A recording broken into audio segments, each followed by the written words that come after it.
শিক্ষার্থীরা চায় ডাকসু হবে এবং ডাকসু 9 তারিখে হতে হবে। ডাকসু না দেয় আমরা আমরণ অনশনে যাবো ইনশাআল্লাহ। এই ডাকসু নির্বাচনটা বন্ধ হচ্ছে, এটা পুরোপুরি একটা পলিটিক্যাল পারপোজ। ডাকসু নির্বাচন হয়ে গেলে পরবর্তীতে এই যে সরকারি আসুন তাদের জন্য সমস্যা হবে, কারণ ঢাকা বিশ্ববিদ্যালয়ের শিক্ষার্থীরা যে কোনো সমস্যায় সব সামনে থেকে নেতৃত্ব দিবে, সেই জায়গাটা বন্ধ করতে এবং পরবর্তীতে যাতে তারা তাদের ক্ষমতা ঠিক রাখতে পারে, শরীরের ক্ষমতা বাড়াতে পারে। আমি একটু জামালের কাছে জানতে, আমরা কিন্তু আগ থেকে জানি এই ধরনের ষড়যন্ত্র চলছিল এবং কারা কারা এটার সাথে জড়িত আমরা সেটাও বলতে পারি। এই জায়গাতে আমি বলবো ছাত্র শিবির এবং ছাত্র দলের যে মারামারি, ছাত্র দলের যে রাজনৈতিক যে আধিপত্য বিস্তারের যে মারামারি, সেই জায়গা থেকে সেই ভিউ থেকেই হচ্ছে ডাকসুটা আজকে স্থগিত হলো। শিক্ষার্থীরা চায় ডাকসু হবে এবং ডাকসু 9 তারিখে হতে হবে। ডাকসু না দেয় আমরা আমরণ অনশনে যাবো ইনশাআল্লাহ। যেমনটি শুনছিলেন, তারা কিন্তু বলছেন আমরণ অনশন থেকে কঠোর কর্মসূচি দিবে। এই মুহূর্তে কিন্তু পুরো বিশ্ববিদ্যালয় আসলে বেশ উত্তেজিত হয়ে উঠেছে খবরটি পাওয়ার পরে, এবং খুবই অপ্রত্যাশিত ঘটনা, কারণ আজকে কিন্তু 3টি প্যানেলের ইশতেহার ঘোষণার কথা ছিল। আমরা জানতে চাইব এমির কাছে একটু, এমি আপনাদের পরবর্তী কর্মসূচি কি হতে পারে এখন? এটা আসলে যেহেতু আমি এই মুহূর্তে এখানে অবস্থান করছি, আমাদের দলীয় যে সিদ্ধান্ত হবে সেটা আমরা জানিয়ে দিব।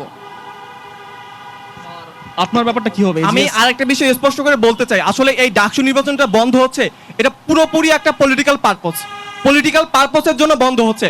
পলিটিক্যাল পার্টিগুলো যদি ডাকসু নির্বাচন হয়, ডাকসুতে যারা ইলেক্টেড হবে, পরবর্তীতে যারা ক্ষমতায় আসবে, তারা কোনোভাবেই সরকারে টিকে থাকতে পারবে না, কারণ ঢাকা বিশ্ববিদ্যালয়ের শিক্ষার্থীরা যখন ভয়েস রেজ করবে, যে কোনো সমস্যা তারা সবসময় কথা বলবে, সেই জায়গা থেকে তাদের ঢাকা বিশ্ববিদ্যালয়ের শিক্ষার্থীদেরকে তারা সবাই ভয় করে। রায়টা তো আদালতের আদেশ এসেছে এবং রায় রিড করেছে একজন আপনি প্রার্থী। বাংলাদেশের আগস্ট পরবর্তী সময় প্রতিটা জায়গায় মানুষজন, পলিটিক্যাল পার্টিগুলো তাদের মানুষজনকে বসিয়েছে, সেটা প্রধান বিচারপতি থেকে শুরু করে দেশের যতগুলো প্রধান সারি পদগুলো আছে, সব জায়গায় রাজনৈতিক দলগুলোর তাদের মনোমতো যে মানুষগুলো আছে তাদেরকে বসানো হয়েছে। সেই জায়গা থেকে রাজনৈতিক পার্টিগুলো যারা আছে, তাদের যে পারপোজ, তাদের যে উদ্দেশ্য, সেই উদ্দেশ্য সার্ভ করার দায়িত্ব তাদের উপর বর্তায়। সেই জায়গা থেকে এখন আমাদের ডাকসু নির্বাচন বন্ধ করতে হবে, কারণ ডাকসু নির্বাচন হয়ে গেলে পরবর্তীতে এই যে সরকারি আসুন তাদের জন্য সমস্যা হবে, কারণ ঢাকা বিশ্ববিদ্যালয়ের শিক্ষার্থীরা যে কোনো সমস্যায় সব সামনে থেকে নেতৃত্ব দিবে, সেই জায়গাটা বন্ধ করতে এবং পরবর্তীতে যাতে তারা তাদের ক্ষমতা ঠিক রাখতে পারে, শরীরের ক্ষমতা বাড়াতে পারে। আমি একটু জামালের কাছে জানতে চাই, জামাল সাহেব আপনারা আসলে এটাকে কিভাবে দেখছেন? কারণ রিড তো করেছে একজন প্রার্থী এবং তিনিও ঢাকা বিশ্ববিদ্যালয়ের শিক্ষার্থী। আমি এখানে যে কথাটা বলবো,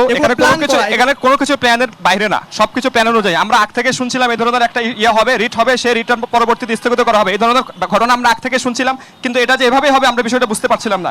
এখন ব্যাপার হচ্ছে আমরা কিন্তু আগ থেকে জানি এই ধরনের ষড়যন্ত্র চলছিল এবং কারা কারা এটার সাথে জড়িত আমরা সেটাও বলতে পারি। এই জায়গাতে আমি বলবো ছাত্র শিবির এবং ছাত্র দলের যে মারামারি, ছাত্র দলের যে রাজনৈতিক যে আধিপত্য বিস্তারের যে মারামারি, সেই জায়গা থেকে সেই ভিউ থেকেই হচ্ছে ডাকসুটা আজকে স্থগিত হলো।